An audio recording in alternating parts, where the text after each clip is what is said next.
অবৈধ পুকুর ভরাট, বালি খাদান সহ অবৈধ কাজের বিরুদ্ধে মহকুমা ভূমি ও ভূমি সংস্কার দপ্তর আধিকারিক সুশান্ত কুমার মজুমদার সাংবাদিক সম্মেলন করলেন। তিনি বলেন যে যেসব পুকুর ভরাট হয়ে বাড়ি তৈরি হয়েছে সেগুলোকে আগের অবস্থায় ফিরিয়ে দেওয়া হবে।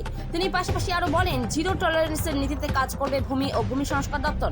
তিনি বলেন ইসলামপুর মহকুমার বেশ কয়েকটি এলাকায় এই পুকুর ভরাটের কাজ চলছে, আমরা সেগুলোর বিরুদ্ধে ব্যবস্থা নেব। পাশাপাশি তিনি আরো বলেন আইনত অবৈধ হলেই সেটির বিরুদ্ধে অ্যাকশন গ্রহণ করা হবে। Bureau report, big news Bangla. কি বিষয়ে আপনার প্রেস মিট? নমস্কার। আপনাদের এই শর্ট নোটিশে আজকে ডাকার কারণ হচ্ছে যে ইলিগ্যাল পন্ড ফিলিং গুলো হচ্ছে আমার সাব ডিভিশন জুড়ে, ইসলামপুর তথাগত আরো যে দু জায়গায় কমপ্লেন গুলো আসছে, এবার সেগুলোতে স্ট্রিক্ট অ্যাকশন নেওয়ার জন্য আপনাদের ডাকা এবং আপনাদের সহযোগিতাও দরকার। সমস্ত খবর আমাদের কাছে সবসময় পৌঁছয় না।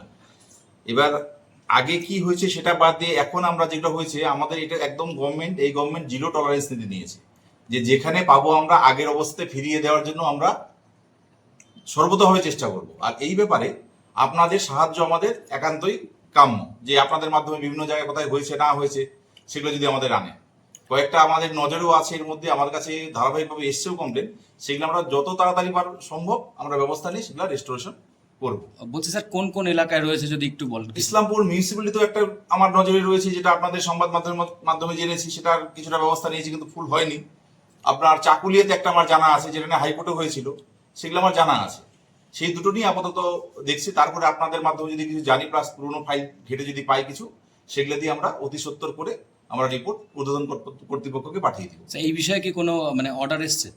অর্ডার ছিল না, অর্ডার সেরকম না। আমাদের যেটা ডাইরেকশন এসছে, পরিষ্কার ডাইরেকশন, লিখিত অর্ডার সেটা আসেনি, কিন্তু পরিষ্কার ডাইরেকশন আমার আছে অথরিটির কাছ থেকে, যে জিরো টলারেন্স নীতি নিয়ে আপনি এটাকে রেস্টোরেশনের ব্যবস্থা করুন ইমিডিয়েটলি।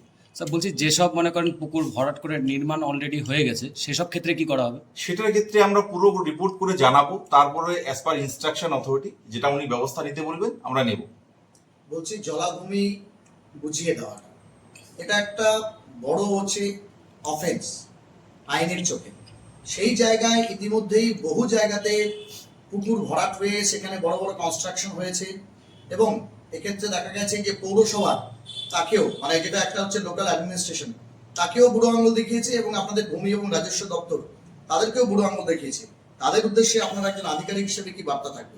একদমই, যেটা করেছেন এখন, যেটা আপনার পরিষ্কারই কথা, আমরা অনেকবার আপনাদের নোটিশও করেছি। আমি তাদের উদ্দেশ্যে করেছি যারা এই অনৈতিক কাজের সাথে যুক্ত আছে, আপনারা নিজেরাই করে ফেলুন। আর নতুবা প্রশাসন নিজের মতো ব্যবস্থা নিবে, এমনভাবে ব্যবস্থা নেবে যে আপনারা করতে বাধ্য হবে। যে জিরো টলারেন্স মানে আমরা কোনো কিছু শুনবো না এখন আর। সাহেব, একটা প্রশ্ন, মানে ইতিপূর্বে